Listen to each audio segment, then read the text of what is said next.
Get started. We'll give everybody about another minute to come on in, and then we'll start the program. If you could, those of you who are watching on YouTube, if you just stand by, we'll get started in just a second.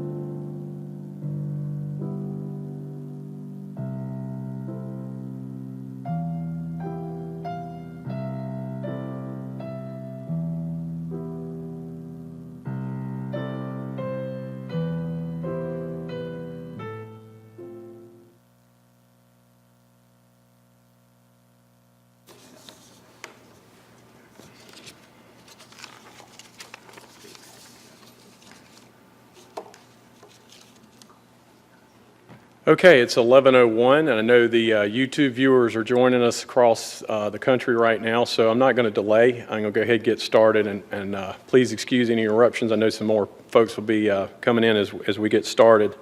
Welcome to the CMS 2018 Veterans Day Observance Program with our honorary guest speaker, Paul Mango, who Rear Admiral Giberson will give the honor of introducing here momentarily. My name is Dan Hood, and I'm the chairman of the CMS Veterans Assistance Committee. We call it the VAC. The VAC is made up of CMS veterans that represent our veterans within the agency to the leadership and to ensure the agency's climate and culture is a welcoming workplace for those who've given so much in service to their country. I would like to extend a special welcome to the leaders in the room and all the veterans in the room and those joining us on YouTube, as well as the CMS staff in the room and across America in our regional offices. Welcome. This has been a pivotal year for veterans at CMS. We've launched a couple of really exciting programs. One in particular is a cybersecurity training program. It's very, very unique and novel.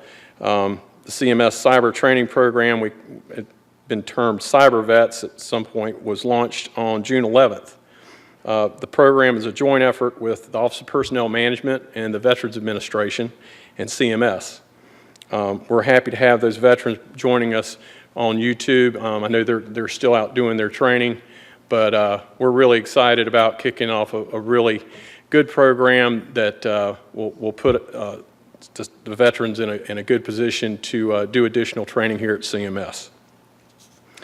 I'm going to call Rear Admiral Giberson up in just a second here for Paul's introduction, but if you would come up for 1 second, Rear Admiral Giberson, could. This is my last program as chair. It's been 2 years of doing this, and I wanted to take a minute to recognize Rear Admiral Giberson as a partner and a good mentor, and somebody that we would not be where we are today without his leadership and his friendship. Thanks, Dan. And I wanted to say thank you. Thanks, Dan. So, don't go anywhere, sir. So without further ado, I'm going to turn it over to Rear Admiral Giberson and let him introduce Paul. Thanks a lot, Dan. And I didn't even realize that, and obviously that was a surprise to me, but let's recognize Dan for all he's done for the VAC and for these programs, because he's brought veterans issues to the forefront. So Dan, congratulations. So first of all, this is a great day and a great ceremony. On November 11th, we'll all honor our veterans. But today here at CMS, it's a special day, and it's one of those feel-good things you get to do at CMS. There's many, but this is not directly related to the CMS mission, but it's the CMS's mission to recognize the veterans too. So I'm glad you're all in attendance here, and those of you on YouTube. So without further ado, Mr. Paul Mango serves as the Chief Principal Deputy Administrator and Chief of Staff at CMS.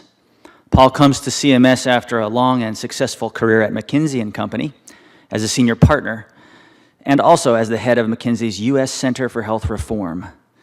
But he's really here today because he is a veteran. He is a veteran of the 82nd Airborne HUA and a graduate of U.S. Army Ranger School, the United States Military Academy at West Point, where he was a distinguished cadet, and of Harvard Business School, where he was a Baker Scholar. He has been very active in community and civic causes, and as a board member of HM3 Partner Independence Fund, a foundation helping veterans, first responders, and youth. Paul brings more than 30 years of experience in the healthcare industry, which will prove essential in his role supporting the administrator in the fulfillment of the agency's mission. So this is where I go off script just a little bit and say, you know, speaking from a sea service, we don't always necessarily 1,000% grant a person from West Point all the kudos in the world until you start to work with them. And I started to work with Paul a couple months ago, and I can tell you that not only are we lucky to have him here, but he is a true veteran and a true West Point grad, and he's going to exceed all expectations here. So we're very lucky to have him, and I was pleased and it's my privilege to introduce Mr. Paul Mango. Thanks, Scott. I appreciate it. Okay. Well, thank you, Dan and Admiral Giverson. It's an absolute pleasure, an honor to be here. Let me just gauge the audience a bit. So I know we have veterans and non-veterans, but veterans, can you raise your hands, just so I know? Okay.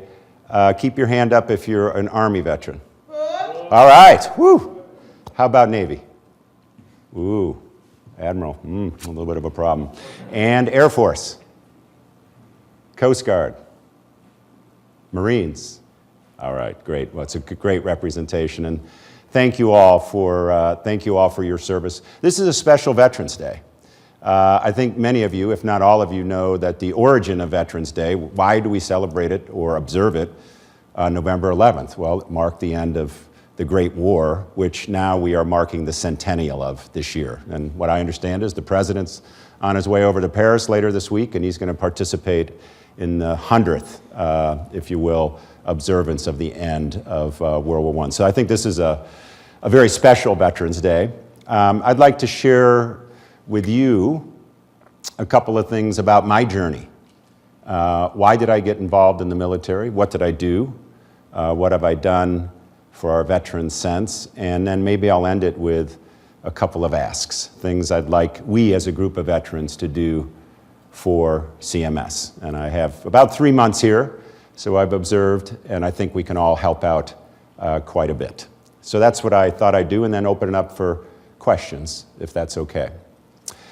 So my journey into the military started really with two persons, my dad and my uncle.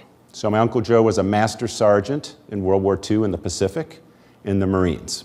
And he joined in about 1939, went off to war in 1942, came back in 1945. So as a youth, I heard him telling a lot of stories about his time in the military. And he had a lot to do with supply chain activities, so he had a lot of friends when it came to securing certain provisions for the troops. But just a great patriot. My dad was a little bit too young for World War II. He was born in 1929, so he turned 16 when the war ended. And in retrospect, you know, you learn these things over time, but you realize that that affected him. If you were just 1 or 2 years too young to have participated in World War II, you really weren't part of that generation, if you will, that greatest generation that went off and did it. So he promptly joined the National Guard. I grew up in New York State, so he was part of the New York National Guard. He was a Signal Corps officer. And when I was 7, this was during the Vietnam War, he was actually assigned to a Special Forces unit. And they sent him off to airborne school. So he was 36, which for those of you who anyone been through airborne school? It's a lot better to do it when you're 19 or 20 than when you're 36, let's put it that way. So he was the old man in the group. But he went away for 3 weeks to Fort Benning, Georgia, came back, green beret, shiny jump boots, lost 20 pounds, had his dress greens on, had a short haircut, and that's the point in my life where I knew I wanted to do something like that. So I was about 7 years old. And as the Admiral said, when I was 17, I only applied to one college. That was the United States Military Academy. And what a great break in my life that was. I was very fortunate. It was the post-Vietnam era. About 1 in 7 applicants was accepted back then. Now it's about 1 in 20 just to put it in perspective. So I feel very, very fortunate.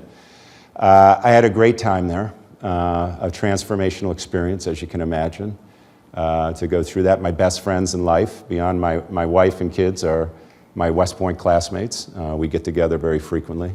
It's that type of bond that I'm sure many of you forged with your fellow warriors, but we were together for 4 years, and then many of us went off and served together, so maybe in some cases 5, 6, up to 9 years together. So it was a long time. I tell people that if you think the government never offers a bonus, you're wrong. I met my wife at West Point. So she is the class of 1982, and I'm the class of 1981. So we were both there together, and she was there before any woman graduated. So she was in the 3rd class of graduating women. The first women graduated in 1980. So a real pioneer. And she was a great soldier. We were both field artillery officers, both commissioned in the field artillery. And as the Admiral said, I went off to the 82nd Airborne Division. And West Point's a meritocracy. I think you understand what that word is. Here's what they did. When second semester of our senior year, they lined us up in the auditorium like this, except there were 950 of us, in order of merit. So the number 1 person in the class was sitting right about there. You'd go back and forth, and number 950 was way in the back. And the Department of the Army sent down 950 slots. And the first guy in the class stood up and said, "I'm field artillery in Vicenza, Italy." They crossed it off.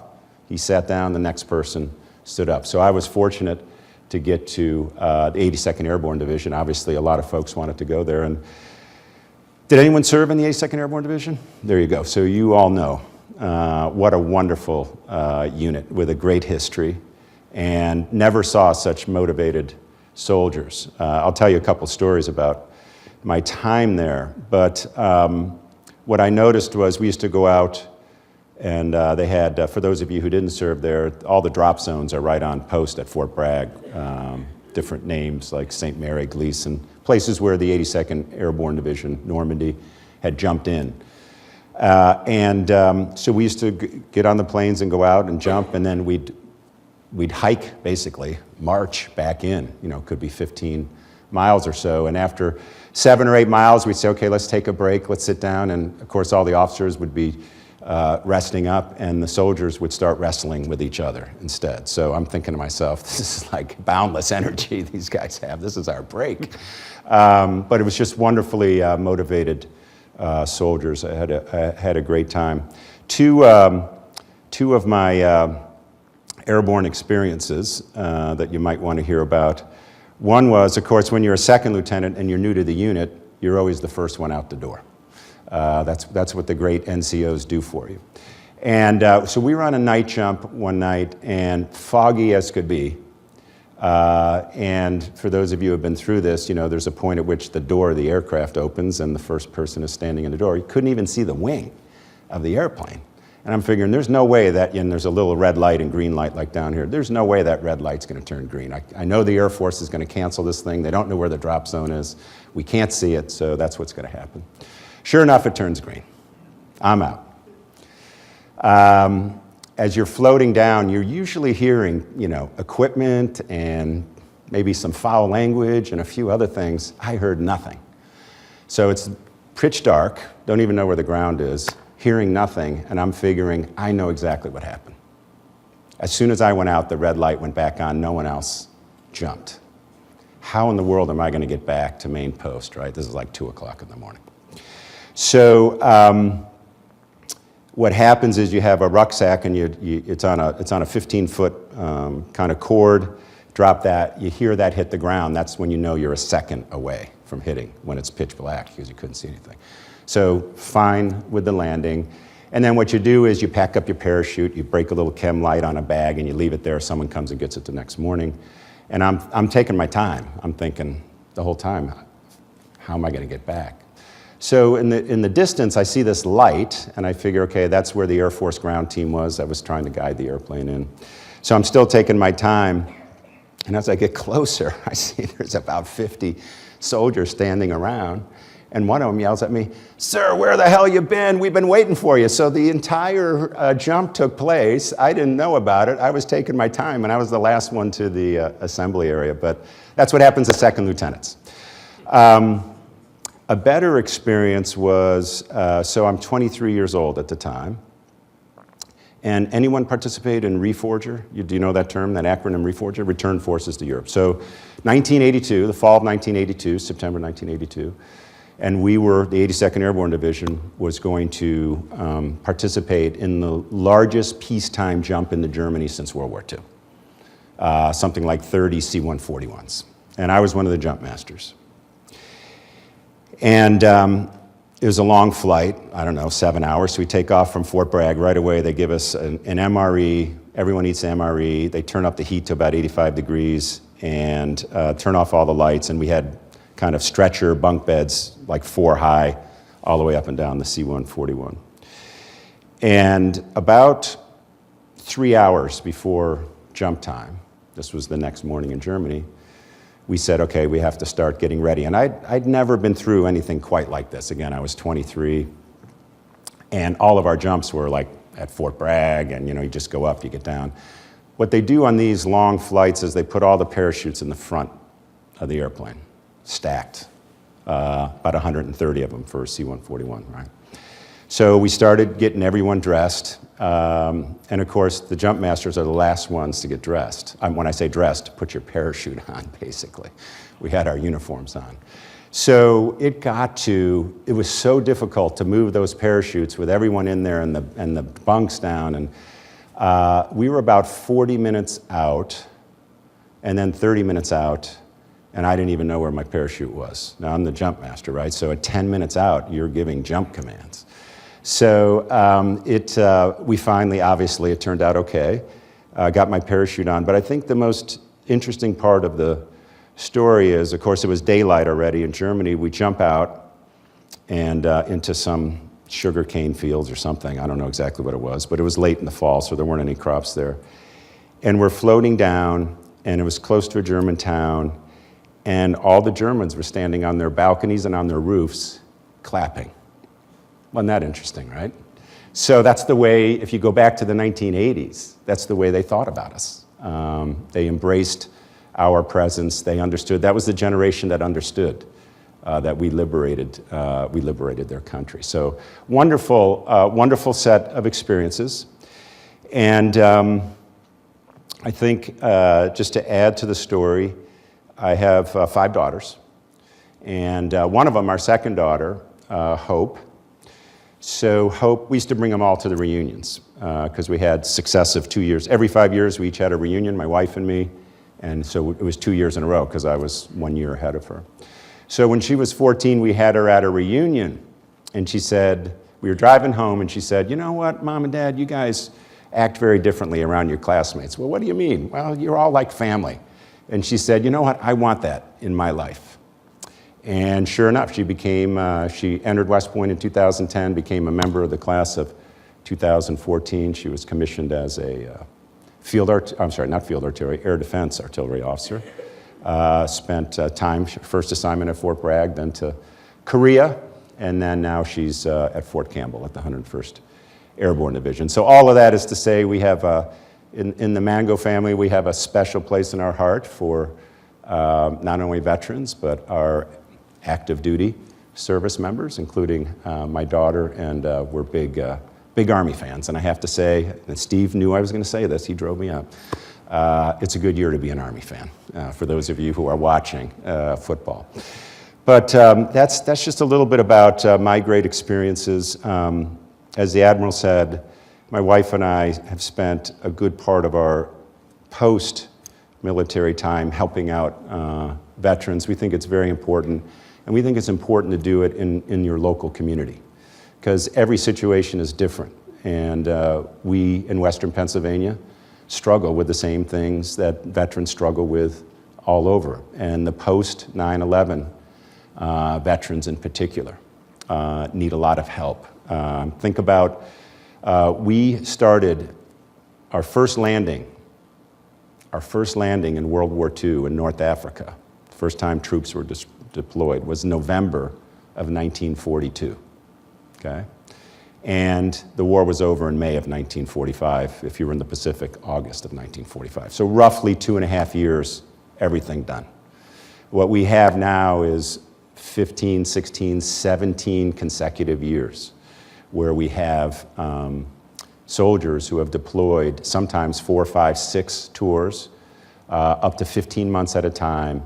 The unbelievable strain on them, their families, their communities is much different than anything we've faced.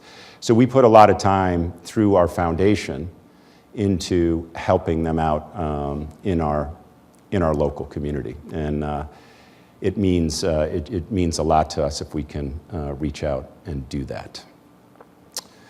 Let me then switch just to the last topic I wanted to share with you before we open it up for some questions, which is how we can think about our roles here at CMS. And I'll start with something we all learned a long time ago, all the veterans, and that is teamwork. Okay, so not to get too technical, but CMS is a wonderful place. It's a highly specialized organization where we have a whole bunch of people who know everything in the world about a small part of the healthcare system. That's wonderful, but it's only wonderful if we act as a team, if we move as a team.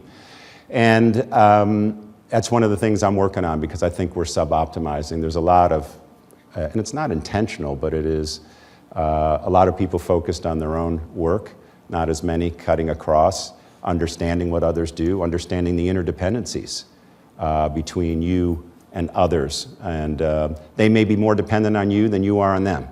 But I think we should be gracious and make sure we're helping all of our colleagues get done what has to get done. So that's one of my priorities, is to really induce a lot more collaboration, teamwork, and communication, because we have a wonderful set of kind of technical and specialized positions here, but it only works if everyone is really acting as a team. Second, I would just encourage you to, whenever possible, take the initiative, as you might have done in your former lives. And I'm only going to spend a couple years here. I'll be gone when the administration is gone. I understand that. That's the life of a political appointee. But many of you are here 20, 30, 40 years. And I think real meaning and fulfillment comes from you taking the initiative and having impact. So just, if you would, just think about your roles as not just performing tasks, but actually making a huge contribution to the changes that we need to help out all of our, what is it, let me do the math, 130, 140 to 150 million beneficiaries. And then third, my first commander at Fort Bragg, he was a guy named Pete Bengel. He wound up becoming the OIG of the Army. He was a 3-star general, just retired a couple years ago. I went to his retirement party. And what I learned from him was, I learned 2 things. One was pretty tactical. I used to come in the meetings without a notebook, and he said, Lieutenant, I just want to let you know a short pencil is better than a long memory. So that was his way of saying he better be taking notes when I'm talking. But more important than that, I realized that a couple years into it, he was doing everything behind the scenes he could to make me a better officer. Got me to the best schools and training, got me into situations where I could develop and grow. So I just ask you to, I'm a little bit underwhelmed with just as an organization, with, and I think this is what the Admiral was referring to, we're not investing as much in the development of our people as we should. And I think as a group of veterans in particular, we know we've all been, I think, beneficiaries of that. So I would ask you just to have that as part of your own personal objective. That is, invest in one of your colleagues, invest in someone, help them grow and become more successful. So those are the 3 things. I think, Dan, we're going to pause and maybe take some questions, and just a single request, no hard questions, okay? Make them softballs. If I may, sir, okay. I would like to ask the first question. Okay. How do you perceive the leadership training that the U.S. Army has provided you and myself as officers in the officer corps, how can you take that experience and apply those same lessons to your role here at CMS so that other managers that haven't received that training may benefit? Yeah. So thanks for that question, Dan. And I touched on a little bit of it in terms of investing in folks. But I think some of these leadership principles are very, what I would call universal. So yes, we may have learned them in the military, but I think they're applicable all over. And I think it's more of a philosophy. And I'll just give you my philosophy, and that is there's something special about everyone. And it's a leader's role to figure out what that is. Everyone has really, a set of characteristics that makes them special. Everyone has a few development needs. I've been in a lot of organizations that seem to focus on the development needs when we're missing an opportunity to take what's special about people and put them in roles that they can really thrive. So some people are more technically oriented. Some people are more creative. Some people are natural team leaders. I could go on, but I think a good leader identifies not always and focuses on, what's wrong with someone, but what is really special about someone, and let's get them in the right role where they can absolutely thrive. Second, and I alluded to this, is I think the biggest lesson of my military career was nothing can be done without a team. Nothing can be done without a team. And as I mentioned, I think that's true here at CMS as well. And, you learn that lesson very quickly. And I talked about the caring. I had when I was at what they called Beast Barracks, my first summer at West Point, I had a platoon sergeant who I realized only lovingly afterwards referred to us all as deadbeats. Yeah, you're all nothing but a bunch of deadbeats, you new cadets. And a few weeks into it, we were in what was called Central Area, and who walks by but the Commandant of Cadets? So he's a one-star general. So the platoon sergeant, who's a senior cadet, he's a cadet, he's not a regular Army guy, calls us all to attention and kind of salutes and reports to the Commandant as he's walking by. And the Commandant says, Sergeant, this is a fine platoon you have here. In fact, I think it's the best platoon in Beast Barracks. And he answers, yes, sir, of course, because I trained them myself, and I agree with you. And then, of course, the general leaves, and he turns around, he goes, you still ain't nothing but a bunch of deadbeats. And what he really meant was, he knew that we knew. He knew that through that interaction, that we knew that he cared deeply. He cared deeply about us. So kind of a funny way of showing it. But I think the point is, people understand when someone really invests in someone else. So those are just 2 or 3 things that I think are universal. It doesn't make any difference what organization you're in. We had them trained into us a long time ago, and I'm very grateful for the Army for doing that. Other questions? There's a microphone right out here. I know Okay. some of you do have questions, so please come on up and ask your question. There we go. And just, if you could preface the question, if you're a veteran, just tell us just a bit about your own military experience. Hi, this is Bob Oliver. Not much to, I was in the Navy as an enlisted for 4 years. My question is, and it was a great experience. I learned a lot from it. Went in the military from high school. I wanted to ask you, and this is kind of maybe off topic, but how do you mention Western Pennsylvania? How did you end up there? Thank you. In Western Pennsylvania. How did I wind up in Western Pennsylvania? Okay, so this was 1988, and we just had our first daughter. She was born in January of 1988. I was just finishing up at Harvard Business School. It was my second semester, second year. And I don't know if anyone remembers Boston in the late 1980s, but forget about, the cost of living was like through the roof. There was no way we were going to be able to raise a family there. And this firm that I had interviewed with, McKinsey, as Admiral Giverson said, why don't you take a look at some of our Midwest offices? So they sent us to Chicago, to Cleveland, and to Pittsburgh. Those were the 3 Midwest offices. I'd never been to Pittsburgh in my life. But we went for a single visit. We kind of fell in love with the city. That was February of '88. And in June of '88, when I finished school, we moved there, and we've lived there ever since, so 30 years. A great place to raise a family. Good, for those of you who don't know Pittsburgh that well, it's Midwestern, it's not East Coast, it's Midwest values. People, I was always struck by the rush hour was at 6:30 in the morning, and at 4:30 or 5 in the afternoon. People got to work early, they got home early, they took care of their families, no drama, and half the people don't even know who the mayor is, right? Which is a little bit different than New York, Chicago, or Los Angeles. So we love that environment.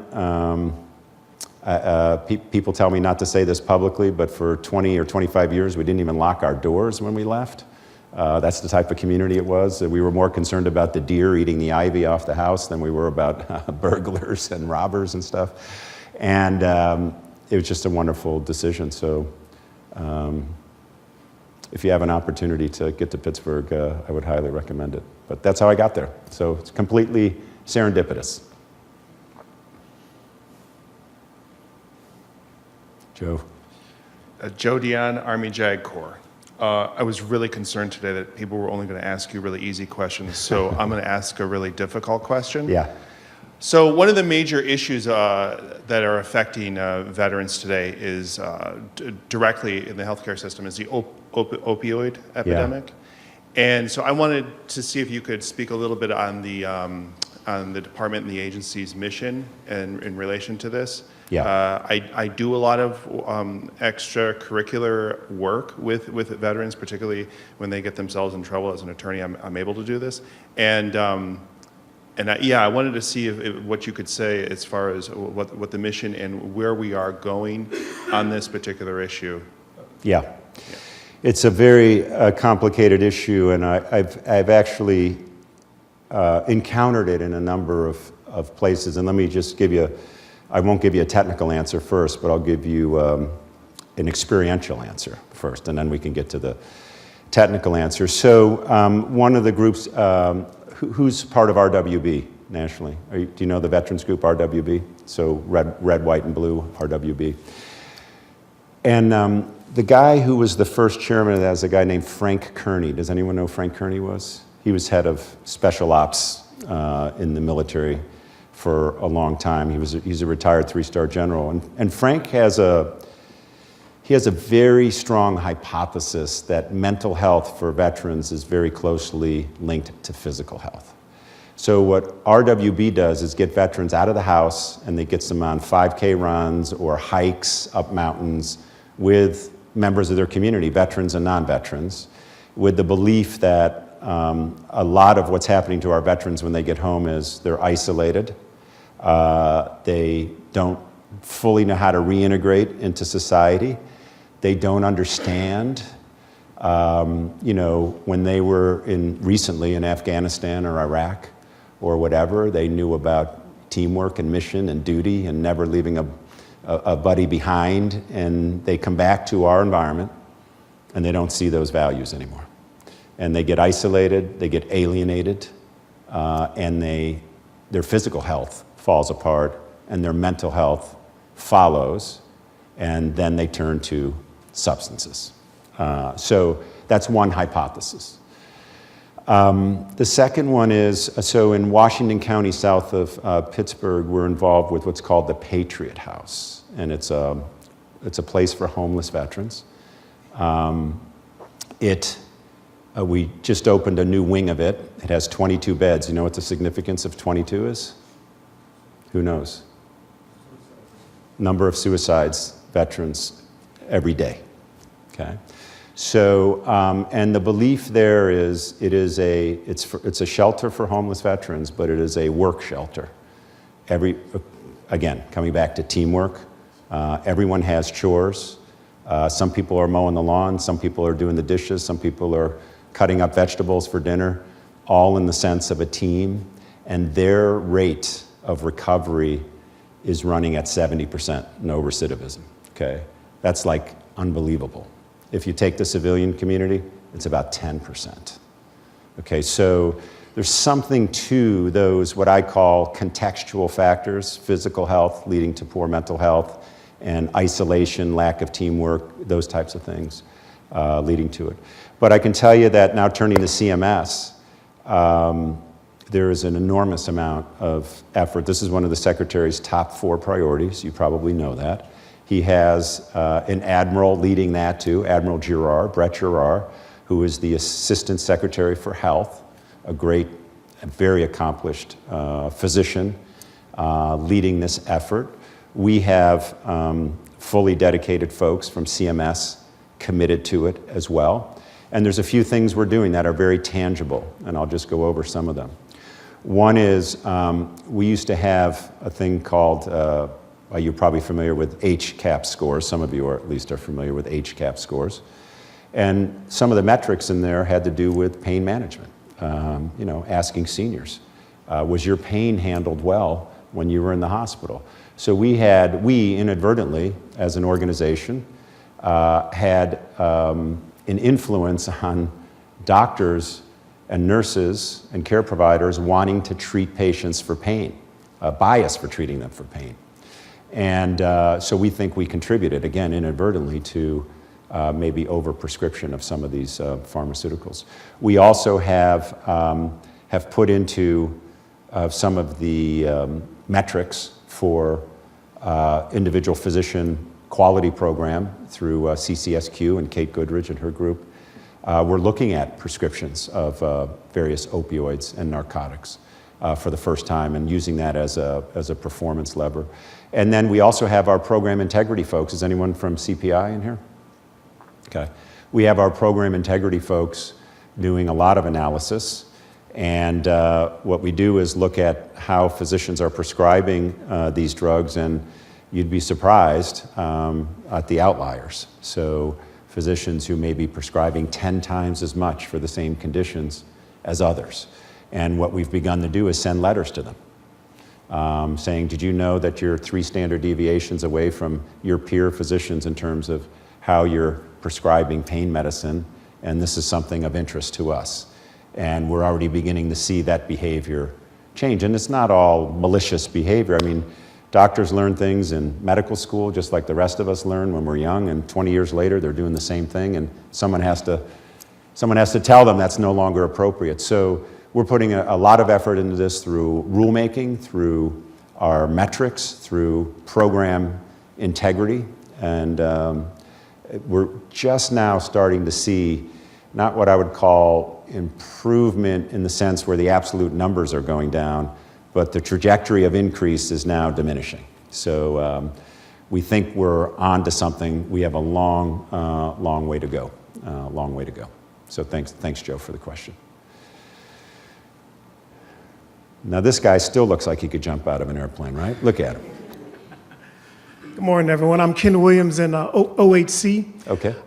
Proudly served in the Air Force for 23 years. All right. This question has to do with veterans retainability at CMS. It's an issue that actually me and Dan has discussed prior, and I just wonder what ideas you think that you have that we can try to keep veterans here at CMS. Yeah. Keep them here or attract more here, or both? I would say both. Yeah. Attract them and then retain them here. Yeah. Well, I think what Dan and others have done is a great start, which is I think it's important to create a community that supports each other, that understands each other, and hopefully within that works together on teams and so forth, as I mentioned. I think that's important, and I found out from Dan that we didn't even have this group until 2010. So we're relatively young and growing. I think it's a great start. I think we ought to celebrate as frequently as we can what our veterans not only have done, but are doing for the agency, and make sure we're featuring them so that people understand this is a place where veterans can be very successful. I would encourage you to, when there are openings, to talk to your colleagues. We do have policies that encourage the hiring of veterans, and just to be honest, Dan has told me he's not sure we're fully implementing those policies, and we'll look into that. But there are policies that encourage us to, all other things equal, make sure we're bringing in veterans. So I think spreading the word is very important. I don't think, just in general, we haven't done a good job of that, but I think we can do that. And you know, I hope we can continue to bring in leaders at the top of the organization who understand what veterans have done for the country and what they've been through, and as I said a little bit earlier, the unique skills that they have, where we can put them into roles where they can excel based on how they've been trained in the past. So I'm personally very interested in that, and both Admiral Guyverson and now Dan and others have briefed me on it, and we're going to be working on it. So I appreciate the question. By the way, we beat Air Force on Saturday, 17-14. I was at the game. It was a nail biter, I got to tell you. It was a nail biter. Good morning, everyone. My name is Emmett Nicholson. I'm ex-U.S. Army, 8 years. My first duty station was in Germany. Wow, wonderful. Where in Germany were you? Kaiserslautern. Kaiserslautern, yes, okay. Yes. I was in Baumholder for a while, if you know where that is. Okay. My question is, as an ex-Army officer, Yeah. what was your biggest challenge transitioning from the military into civilian employment? Great question. Well, I did have, so when I left the service, I had 2 years of business school before I kind of came out into the, you know, the true civilian world. So I did have a nice transition, but I think a couple of things. I think in the military, by definition, you tend to be deferential to rank. And in the real world, I think showing a little bit of irreverence is a good thing. I really do think it is. I mean, most of my business career, I was in environments where, you know, it was, didn't make any difference how long you were there or what your position was. Everyone had a contribution to make, and in fact, our younger, less tenured folks actually made the biggest contribution. So our job was to get them to speak up. I think the second thing that I struggled with was the military has very direct and terse communication style. So just composing a memo. And I remember I struggled in business school. We had a course called Corporate Communications. And then for a couple years after, because in different environments, not everyone appreciates that directness. Let's put it that way. So you have to soften things a little bit. So those were two things that were a little bit more difficult. But I think in general, I would say on balance, what I brought from the military helped me a lot more than I had to, you know, adapt, so to speak. So thank you. And you said Elliot? No, Emmett. I'm sorry. Thank you, Emmett, for the question. Okay. We have time for one or two more? Yeah, we have time for a couple more questions. Hi, Deborah Ellison. I recently retired from the military 2016 out of Fort Bragg, Wow. part of 82nd. New employee, just been here about 3 weeks. Wonderful. After retiring from the military, I actually went to school, got my bachelor's, went on, got my master's in healthcare, and I actually graduate in December with my master's in business. Wow. While I was in school, I actually worked for the VA as a veteran service officer at the North Carolina State Veterans Home. Yeah. My question for you, I know you speak of the care that we provide for our post-9/11 vets, but I work directly with a lot of our Vietnam vets. Yeah. And I see a lot of benefits that post-9/11 vets receive are Vietnam vets are not getting. It struggles for them to get.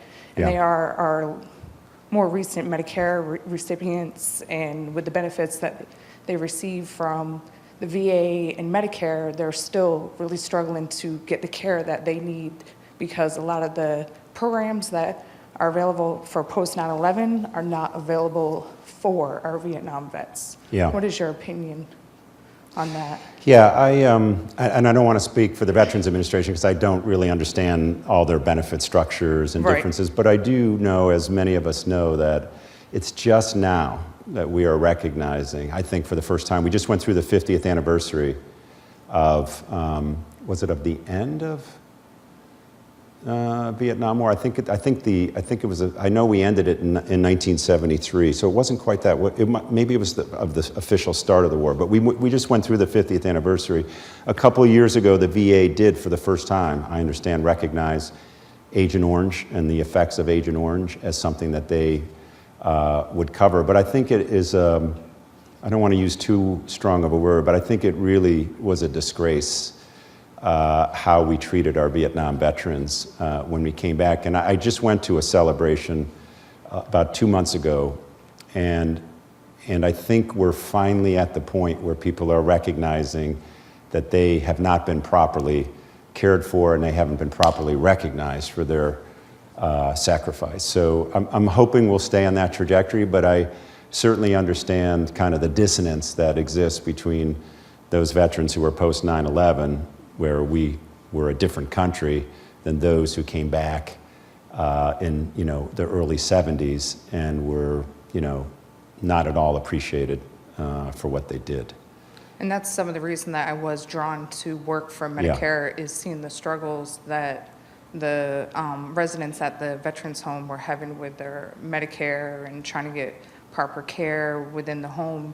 Because the biggest thing that they do have all the presumpts that they get qualified and get VA rated, but the biggest one that we still seem to miss with our Vietnam vets is the PTSD that our post 9/11 vets easily receive. And I'm thankful because some of that did come from our Vietnam vets, but they're still just lacking in that care that they need for that behavioral health portion that we focus so hardly on our post 9/11 vets, that our Vietnam vets are just still thrown by the wayside when it comes to behavioral health. Absolutely, and I think PTSD was first characterized officially by the VA after the Vietnam War, right? Yes, Wasn't it was. It was. I don't know the exact year, but it was like in the 80s or something? Right. So it was pretty late in the game for them. And I do know, like, speaking on that, because that is what I directly dealt with while I was a veteran service officer, is they struggle to even get those ratings for those benefits. And then a lot of times their Medicare doesn't cover certain care that they need. It's really sad for our Vietnam vets. And what I do know is our post 9/11 vets and our Vietnam vets have very different views of the VA. Yes. By the way. Yes, they do. Where the Vietnam vets actually feel, in general, a greater attachment to the VA than some of our post 9/11 vets. So, and this is a little bit of I think the struggle that's going on with, opening it up to private providers and a few other things, is just different views on the interactions with the VA. Well, it's very different how they feel about the war too. Vietnam vets just want to kind of forget and move on, where post 9/11 we tend to reach out for that help more. Yeah, sure. Well, thank you for raising that issue. Okay. Well, let me just say, what's that? One more question. One more question, okay. If we still have time. One of the interesting things about CMS that you may or may not found out yet is that the percentage of veterans that we do have on staff, the majority of them are 5-point preference, meaning they don't have any injuries or haven't suffered any combat injuries or service-connected injuries.